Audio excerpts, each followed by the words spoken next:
When you're ready, Mr. Roche. All right. I'd like to call the budget hearing to order. Excellent. And just for everybody's information, the regular board meeting will start immediately after the budget hearing.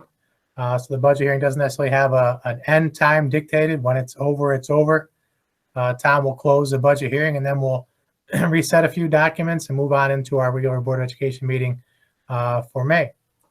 Well, I'm happy you can be here. Just want to make sure, just by a quick nod of the head, can everybody see the presentation? It's the Fort Edward. Okay, excellent. So I will have to, when I hear that dinging noise, I have to stop and let somebody in. So I want to thank you for coming this evening. Certainly a different type of feel this year for our budget hearing. I hope that is true for the board as well.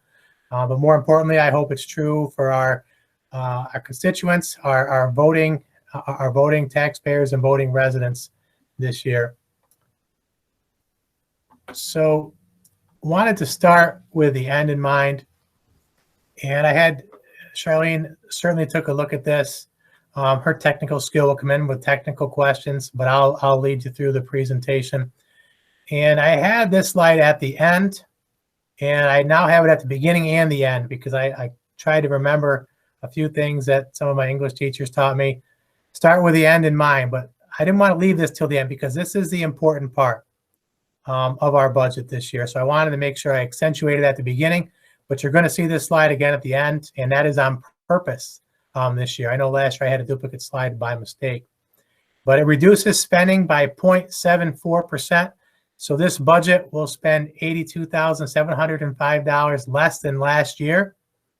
And it restores programs our students need, and need is capitalized on purpose.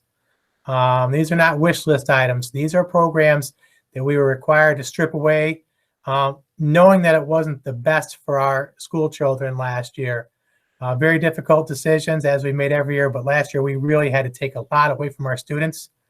Every year previous to last year, we made our reductions that were not forward-facing, to use a phrase from Joe Carroll. They were all backwards-facing. They were at the back end of the house. They were cleaners, and they were supplies for cleaning, things like that that weren't forward-facing. This year, everything we cut was forward-facing. So this restores some, but not everything that we had to reduce last year. And I just wanted to provide some detail on that before we get started in the facts and figures. Restored in the proposed 21-22 budget, athletic and extracurricular programs, co-curricular programs such as band and chorus, elementary teachers for pre-K, kindergarten, grade 4, and grade 5. And for pre-K, that will be bringing the program back because we had to cancel it completely this year. For kindergarten, 4th grade, and 5th grade, that means adding a second section. As many of you know, the class numbers in 4th and 5th grade are at the 30 or above mark. And kindergarten is in the mid to high 20s. I don't have the exact number for today. Not ideal for our learners. Also includes restoring in the middle high school, part-time teachers for ELA, social studies, science, music, health, and mathematics. It also includes money to hire support staff to support bringing some of our special education learners back to Fort Edward, if possible, once their annual reviews are completed by the Committee on Special Education. What is not restored, because some of the buzz last year about our budget was about some things that were in there that maybe people thought should not be. So I wanted to make sure we pointed out what is not restored in the proposed 21-22 school budget. There's no restoration to administration. There's no restoration to transportation. There is no restoration to clerical.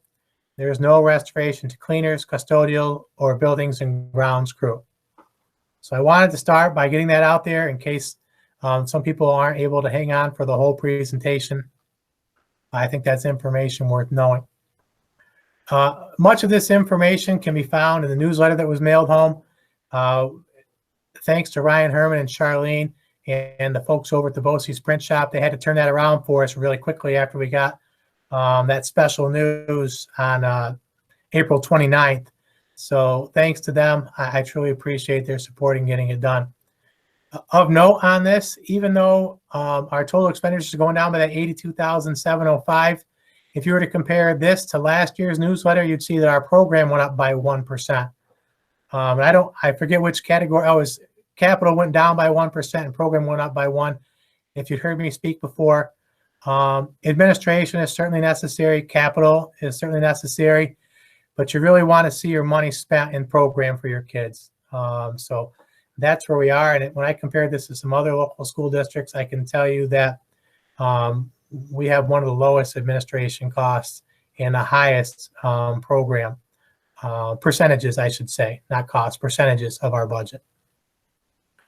The expenditures, you can see them there. You can see which ones went up and went down based on last year. We did have a new software program we started using and fully implementing over the last year. So some of the categories, the way we had to line them up, are not exact matches.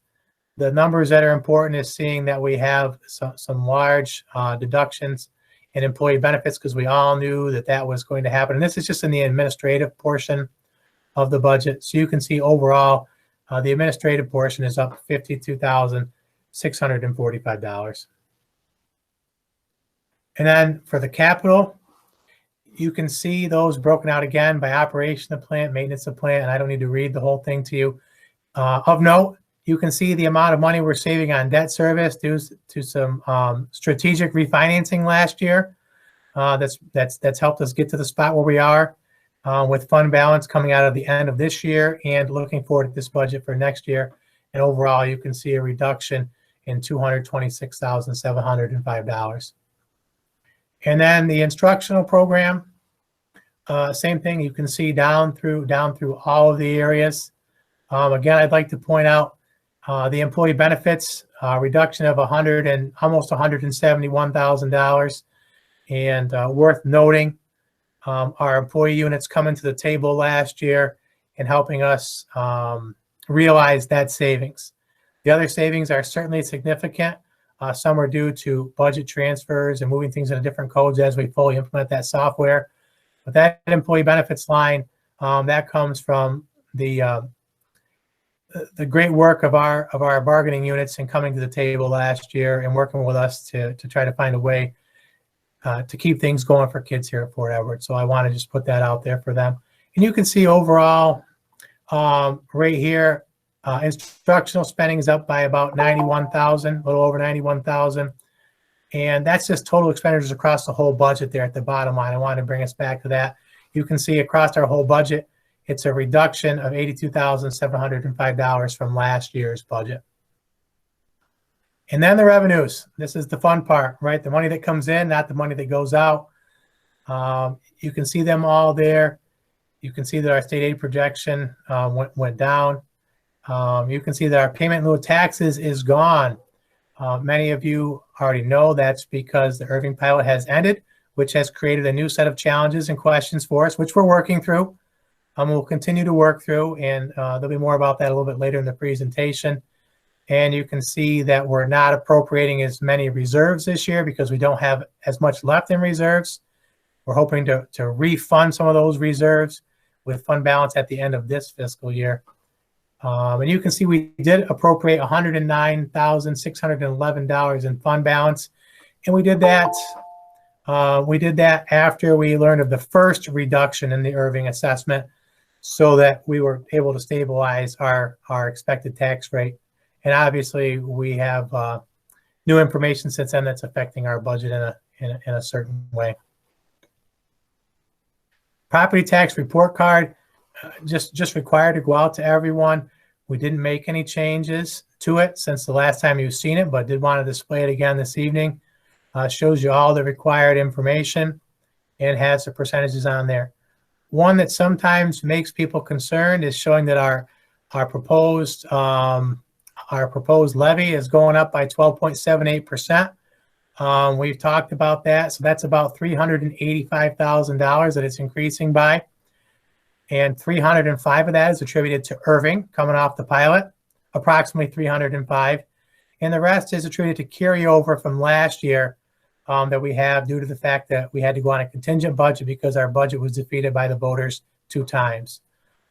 That is within the cap. That is for a 50% majority on the budget. That is our tax cap. And as you know, the tax cap calculation that the state of New York has calculates the portion of debt that the local taxpayers are supposed to pay based on the understanding of New York State and what taxpayers should pay in their local municipalities and school districts. So want to put that out there. That is the portion that New York State says that the taxpayers of Fort Edward should pay, including Irving. They're lumped into that number this year, where in previous years they were not in that number. Just the rest of the property tax report card there for your information. Same thing, the budget notice. It provides you all the information that you would need. It shows you what the contingent levy would be. So I had a question for Charlene about the contingent budget. So the contingent budget number would have to be over $380 some less. But because we don't have mandated reductions, and Charlene, you can jump in if I don't get this exactly right, because I want to make sure we communicate effectively. In the areas we are mandated to reduce, we have not put any money in there. So we don't have mandated reductions. Although on a later slide, you're going to see if our budget is defeated twice, we will have to go to contingent. We'll have to reduce. I think the number is $384,666, if I recall, but I'm going to show you that exact number as we move along. And actually, it's 384,366 right there. And again, I did reach out to Charlene about the zeros over here. We still have to reduce that 384,366 if we have to go to contingent budget, but we are already under the administrative cap that's created by last year's budget. We already don't have management confidential salaries and equipment and capital, and we already don't have management and confidential salaries and equipment. So the board will be looking to make the decisions on what would need to be reduced. And you can see the basic exemption for STAR at $536. There's a little bit more about that a little bit farther down. And contingent budget information as required. So I'll paraphrase a little bit, but if the voters defeat our school district budget on May 10th, which we are certainly hoping they will not, we put together a good budget, a budget that provides what our children need. It's not full of wants and wishes, it's full of need. But I do want to make sure we cover this. We have 3 options. Put the same budget out before the voters for a second vote, put out a revised budget before the voters, or adopt. We can go directly to contingent budget if you'd like to. After a second defeat, as we found out and knew last year, you have to go immediately to a contingent budget. And a lot of detail about the contingent budget. These 2 slides are talking about what must be cut, what are the mandatory reductions in a contingent budget, and I'll leave those for you to peruse at any time you'd like. This is the piece that really hits home with people who have children here or people who have had children go here or went here before. A contingent budget means there's a 0% levy cap, which means our levy cannot be higher than last year. And that's where that 384,366 comes from. And we'd have to look at these same areas. And I know we haven't had extensive conversations, Board of Education members that are on the call tonight. But when you're down to not having any of those required reductions because you don't have any money in those areas, you have to look at the program areas. And we'd be looking at almost exactly the areas that we're reinstating in the budget to get there. And we're hoping that this is what it comes to, but when the time comes, we can certainly sit down. I would have some recommendations along with Charlene on how to get there, but we'd have to get our budget down by $384,366. And we know that that list shows things that our kids need. I'm going to keep saying that over and over again. It's not a wish list, it's a need. And last year I got some feedback on some terms that are used and how many people may not understand them or may use them interchangeably when we shouldn't. And so I did add a few slides this year just to go down through them and not to belabor on them, but I thought it was worth 5 minutes talking about a couple of different terms. So tax levy, That's the only part of the tax rate that the school has control of. And that's the amount of money the school asks the residents, or I'll even extend it to taxpayers because we have businesses that pay taxes here. The amount we ask residents, businesses, any taxpayer to pay to maintain the programs and services for students. This year, we're asking for $3,392,089 for our tax levy. Tax on true is one that is, I think, came up a lot last year when I got some feedback. Tax on true, and the best way for me to say this is the number you should be using here in Fort Edward when you're comparing your tax rate to other communities. Because we have a 73% equalization rate, our tax rate is much higher. So if you use tax on true, that's a way to better represent how yours compares to others. So that's what the homeowner and every taxpayer would be paying if we were assessed at 100%. As I said, Fort Edward has not been reevaluated in over 10 years. So we're at that 73% right now based on the information provided me by Real Property of Washington County. So that's the number you should use if you're comparing the Fort Edward rate with other communities. And certainly other communities are not at 100%, but several of them are. So you have to take that into account. The tax rate. So this is the rate that's come up with after the assessments are finalized by the town assessor and the equalization rates are finalized by the state of New York. We do and have historically estimated tax rates for our taxpayers. Many school districts do not. They put a budget out there and all the notifications out there and they say, we're going to spend X number of dollars. Our levy will be this much. That's a 1% increase. They don't even talk about tax rate. But historically in Fort Edward, we have and will continue to do so. We want to be as transparent as possible because this number means a lot to people. And I understand that completely.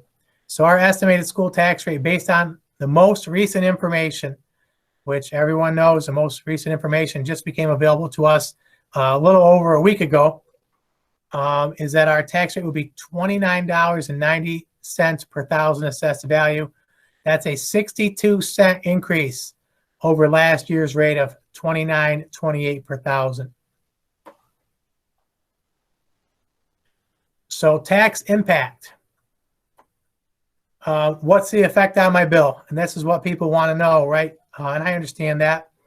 Using the estimated school tax rate of $29.90 per thousand, a resident with a home assessed at $100,000 will pay $62 more in school tax next year than they paid this year. Initially, we had hoped that it would be a reduction, and I'll talk about that on another slide, why it's not. The fact that it's not a reduction, it was completely out of the school district's control, I'll say that much. I did want to provide, there's the tax impact for people, and that's a great talking point when we're talking about school and providing for the needs, not the wish list, the needs of our school children. So just a summary of tax rates, tax levy, and tax impact. It's all on one slide. I thought that would be easy for people if they needed to reference it going forward. And I won't go back through them all again. This is the most recent information, and this is why we'll have a short recess of our board meeting later this evening so that I can attend the town meeting for a short period of time. Irving property assessment tax rate impact. So on March 5th, I reached out to the assessor asking about the pilot program for Irving coming off and looking to see if it was as simple as adding the $22 million to the full assessment, the full assessed value of the school district. And at that time, the assessor was unclear. So that's how we started our budget. She was going to get back to me. So we started out with a tax rate, an expected tax rate or anticipated tax rate of $27.19 per thousand. On March 24th, that was the next time I heard from the assessor. She told me that the Irving property assessment for taxable value for the school district will be $16 million because she was going to apply the equalization rate. And that provided us a tax rate of $28.54 per thousand, still lower than our tax rate was last year. On April 29th, at noon, around noon, she contacted me and let me know that the new assessed value was going to be approximately $11 million. So a $5 million reduction from the assessor due to an opinion she received from an industrial appraiser that took a look at the Irving property. And that gave us a tax rate that we're talking about right now, the $29.90 per thousand. So that's a little history there. I'm not interested in the blame game. I'm interested in providing the information to everybody. Certainly people have their opinions and their feelings about those, but I'll leave that out of the presentation this evening. Information on the STAR program. For our taxpayers, the STAR program is still valid. You still are eligible for STAR. You just need to make sure that you're talking to the office of the assessor and making sure you're keeping your STAR active when necessary. So you can see the basic STAR is $536. Enhanced is $1,072.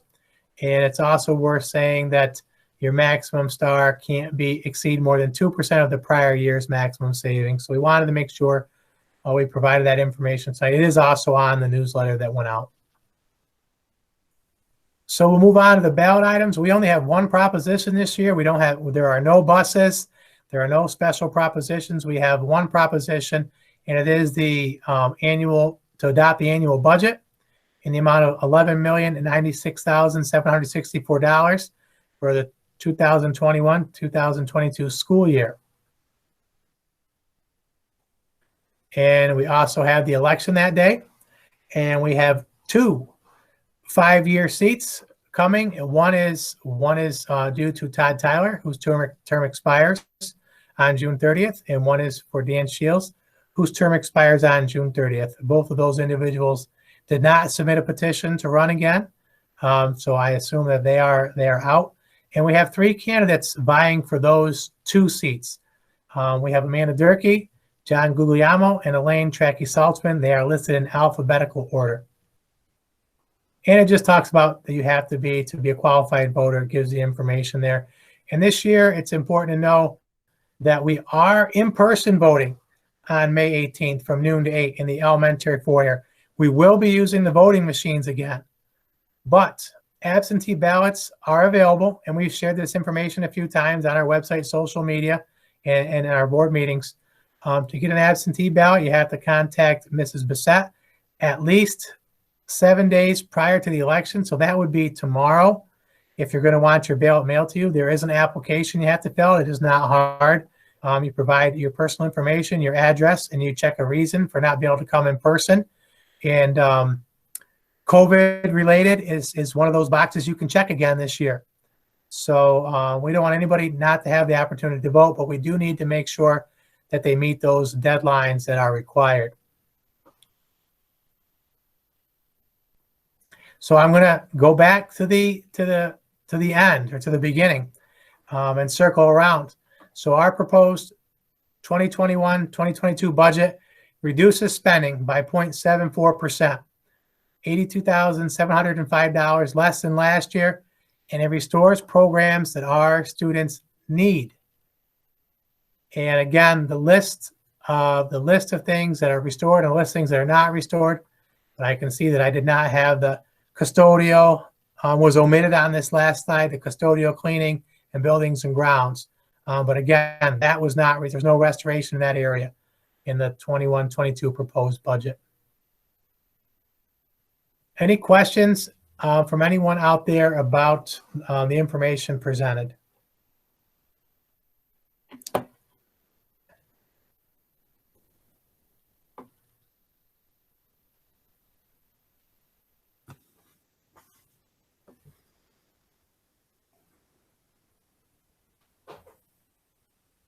Or from the board members, or from the public?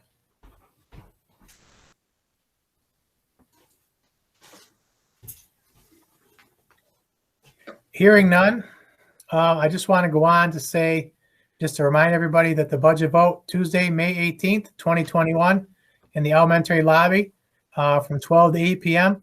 Those individuals who might have absentee ballots, you can mail those back to us, or we are going to have the metal ballot box out in the front foyer if that's more convenient, you can come and you can stuff them in there. So we do want to make sure everybody has the opportunity to vote. And I truly do hope that you'll see the effort that's been made over the last year, and certainly the sacrifices that have been made by our students, by our staff, by our faculty, and I really believe by our community to try to right side this ship and provide for the needs of our school children going forward into next year, into the 21-22 school year. And that's all I have for the hearing this evening. Charlene, anything to add? No, I think you covered it very well. Thank you. All right. So I declare the budget hearing closed at 6:26 p.m. Awesome. And we'll make this the recording. I'm going to stop recording first, but we'll make the recording and the document I just presented available on our website tomorrow as soon as we can. Perfect. We're staying here for the regular meeting, correct, Dan? We are. I want to segregate the recordings. Yeah.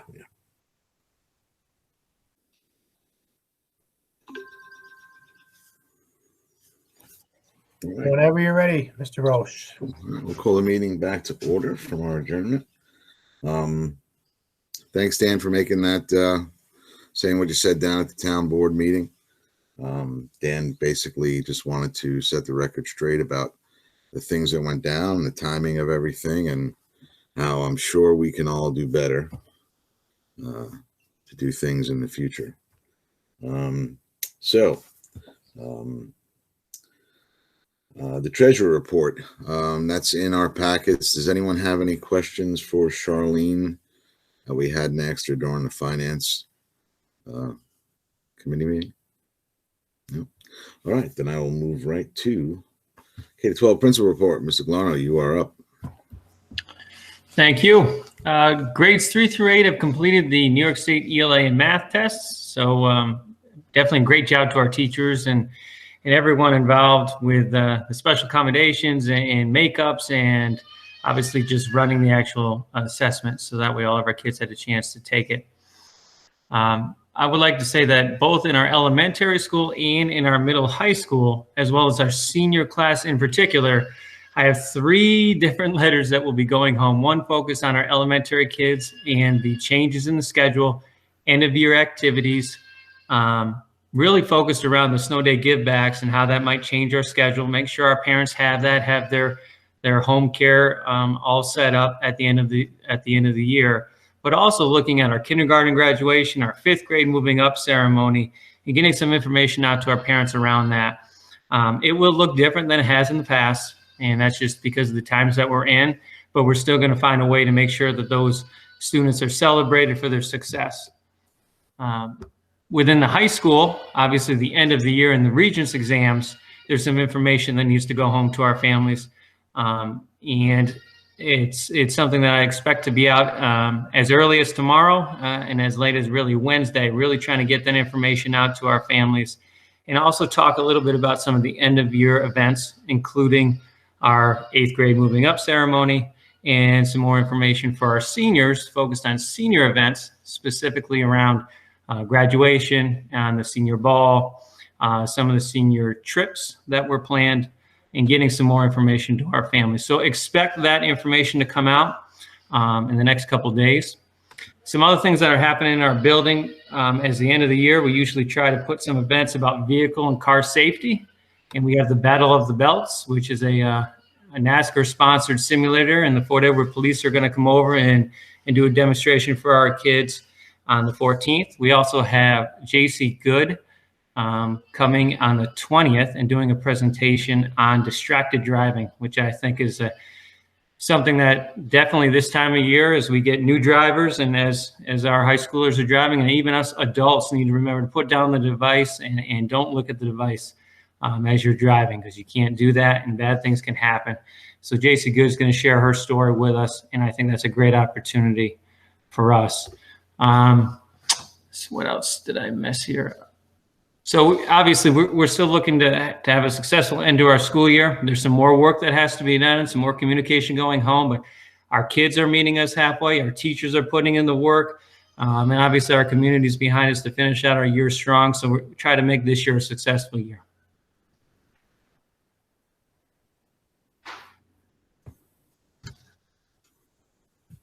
And that's all I got. Awesome. Any questions for Mr. Galarno?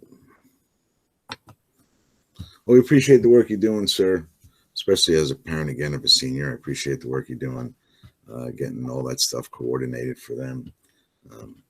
Thank you. All right. Next up, I lost my agenda. Give me 1 second. Buildings and ground. I don't know that I saw one in the packet, Dan, but I don't see Craig on. But any questions for related to building and grounds? Dan, I think you're muted, Dan. I am, sorry. So we're still running short by 2 people. So we've had to have Craig drive several bus runs and work in some different hours. So are the rest of his staff. Actually, this morning we started 3 people down due to a COVID concern. Oof. So it's been right out straight for them. But we got good news today from one of our employees who's going to be able to come back to work. And I've got some other news to just talk about very briefly in an executive session a little bit later with the board. And I'm hopeful that by the time we have our June meeting, we're up to full power in our buildings and grounds department, notwithstanding the reductions we've made in that department over the last 3 or 4 years. But back to the same power we had at the beginning of this school year. I'll say it that way. Dan, I don't know if you know, is there any estimation on when or what is going to be done with the softball fields? I know that they're in pretty tough shape and haven't really been touched, and the girls are only playing at Hartford right now. I didn't know if there was going to be a chance that they were going to be able to play on their own home field, or if that was an option. Yep. So that's a great question. So we put quite a bit of effort into those fields over the last month and a little bit longer. But the bottom line is that those fields need material, infield material, to be safe for participation. So I had those evaluated about 10 days ago, and that's the final answer on that. We've got all the weeds out of them. We're keeping up on the grass with the partnership with the village. They're helping us keep up on the grass, knowing that we're down. I reached out to Mayor Traver last week and talked to him about the infield material. It looks like it's about $1,800 in infield material to make it so that at least one of those fields is safe for participation as a home field for our softball teams. I talked with Brian from the town, whose last name escapes me right now, the head of the buildings, grounds, and maintenance. And we're collaborating between the school, village, and town to get 2 loads of infield material by the end of this week. But you pay by weight. And since it rained for an entire week straight, we did not try to get that infield material last Friday because you pay by the ton. So even the young lady up at Hideka Stone up in Hampton, which is where we get that from, said you really don't want to come here right now because it's really wet and you will be paying for a lot of water. So actually at the town meeting we just came from, I talked with Brian down there, and we're looking at possibly this Wednesday getting 2 loads. That would give the staff that we have here at the school Thursday, Friday to try to get some of it spread so we have at least one of the fields in appropriate playing condition for games next week. That's the plan. Hopefully weather cooperates. Okay, thanks. Great. Okay. Moving on. All right, discussion items. Superintendent search. Muted again, sir. That darn mute button. I think you might be on an old agenda. I have reorganizational meeting. Does it say I have reorganizational meeting. I can help with that. I have reorganizational meeting, annex, building and garage, and senior class activities.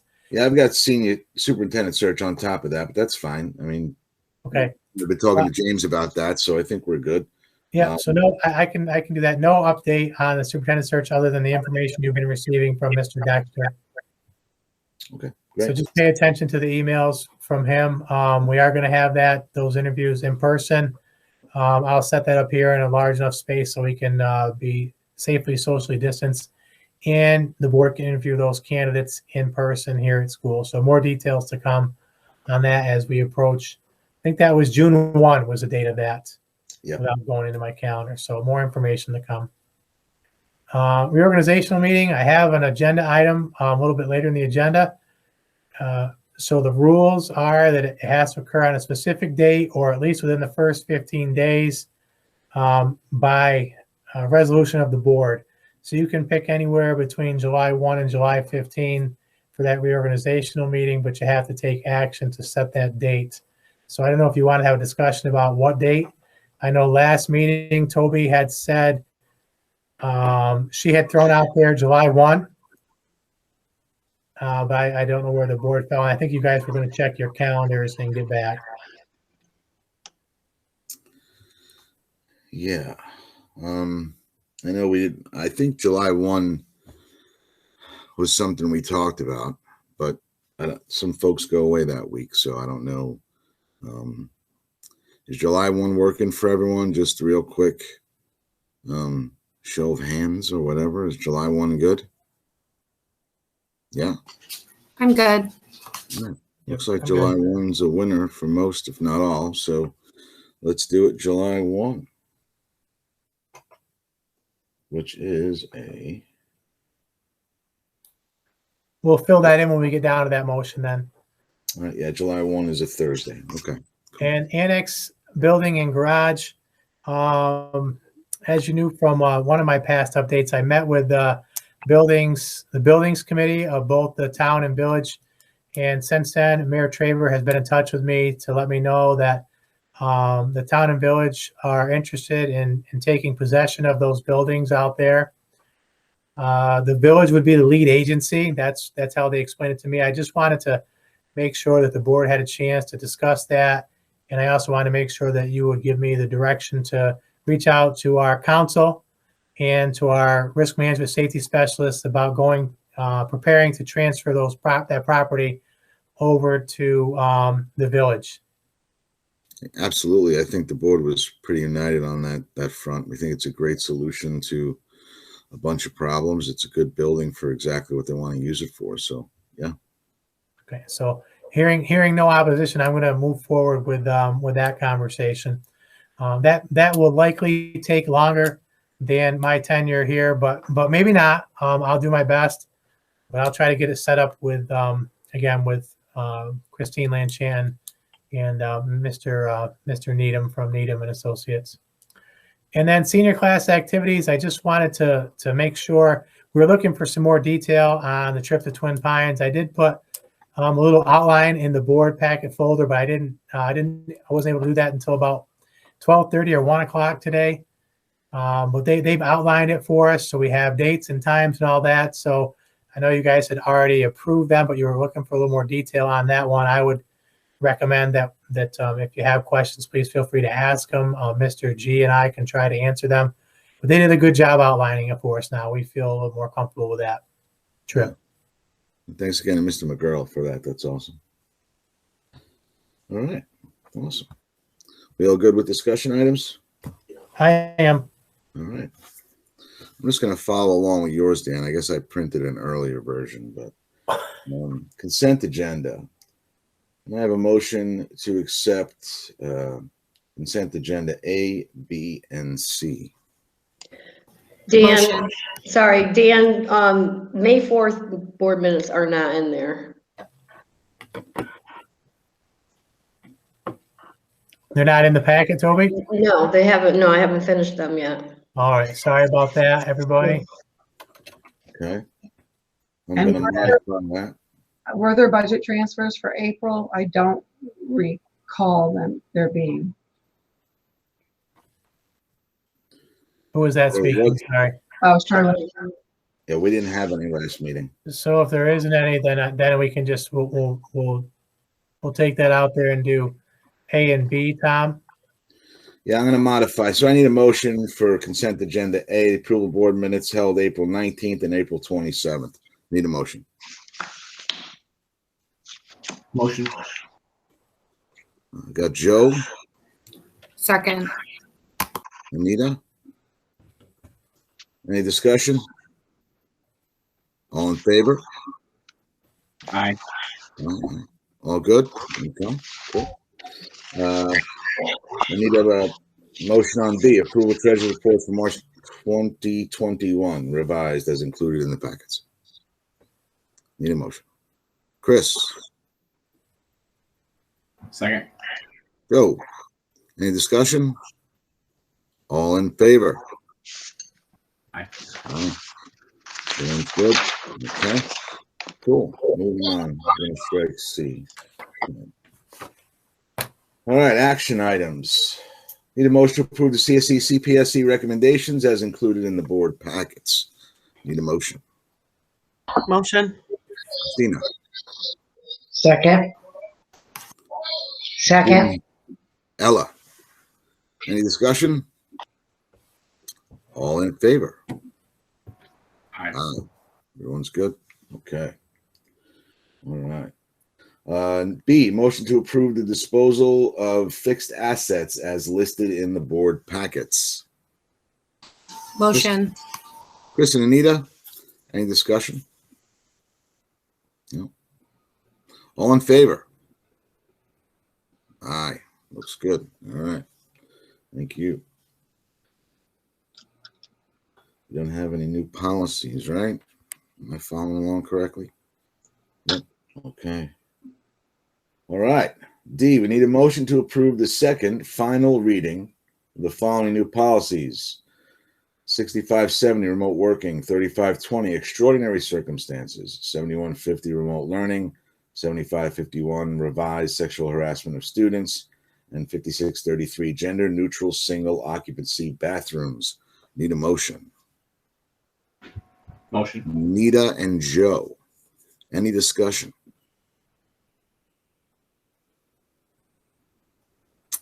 All in favor? Aye. Okay. Anyone, any no's? No? Okay, we're all good. All right, great.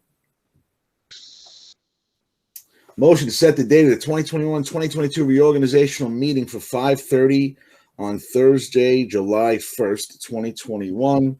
The regular meeting to follow directly after the conclusion of the reorganizational meeting. Need a motion. Ella. Second. Joseph. Any discussion? All in favor? All right, we're all good there. Thank you. Motion to approve refund of real property tax in the amount of $8,205.34 to CMH Homes, Inc. per the application received from Washington County Office of Real Property for parcel 171.1.23.12. The refund is owed due to a clerical error in the town assessor's office. Well, we had one of these last month too, didn't we? All right, need a motion. Chris. Anita. Any discussion? All in favor? All right, we're all good. Okay. Motion to approve the athletic mergers with the Hartford Central School District for the 2021-2022 school year for softball and baseball. Motion. Christina and Chris. Any discussion? All in favor? Aye. Oh, good. Beautiful. Motion to approve the athletic merger with the Argyle Central School District for the 2022 school year in the following sports: soccer, golf, cross-country, bowling, and tennis. Make a motion. James and Ella. Any discussion? All in favor? Aye. Good. Beautiful. Okay. Motion to accept the bid from DeRocher Auto Group in the amount of $27,827.50 for the voter-approved purchase of one school van. Need a motion. Before you move that, so I received a call today, late in the day, that that van is no longer available. Ooh. Secondarily, I don't believe that you folks need to approve this at the board level, but I like to be doubly covered rather than be looking for something later on. I'm going to request that you approve a bid. Approve a bid up to, I'm going to take the name of the company out of there and approve a bid for up to the amount, the voter approved amount of $30,000. And that will allow me to have the double coverage I want and not have to wait on purchasing this, because stock is going fast in school vans apparently. And we need to get this van this year because ours is doing a great job for us. But it would be nice to be able to split that work amongst two vehicles. Great. Okay, so I'm going to modify it. Motion to accept. I'm not we gonna accept the say bid. bid? Motion to- Dan, not say bid, Thomas. Say quote, because we're not doing the formal bidding process. We're just doing 3 quotes. All right, so motion to accept the quote in the amount not to exceed $30,000 for the voter-approved purchase of one school van. Anita gave us a motion on the last one. You want a motion on this one? Okay, so Anita, Second. Joe, any discussion? All in favor? All right, we're good. Let's see. All right, moving to personnel.